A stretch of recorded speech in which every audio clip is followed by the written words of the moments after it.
Hey everyone, if your project fails during the build process on Vercel, shows compilation errors, dependency issues, or refuses to deploy successfully, don't worry.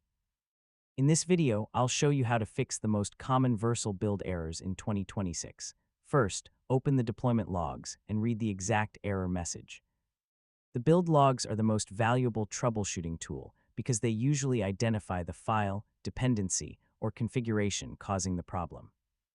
Next, make sure your project builds successfully on your local machine.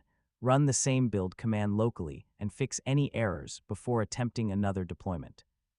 Another common fix is checking your dependencies. Verify that all required packages are installed correctly and listed in your package JSON file.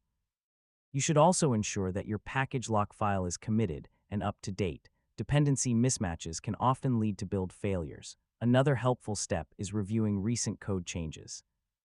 If the build was working previously, compare recent commits to identify what may have introduced the issue.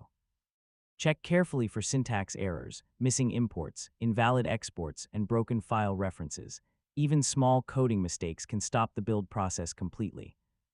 And that's how to fix Vercel build errors in 2026. In most cases, reviewing build logs, fixing code issues, verifying dependencies, and configuring environment variables correctly will resolve the problem. Thanks for watching, and I'll see you in the next tutorial.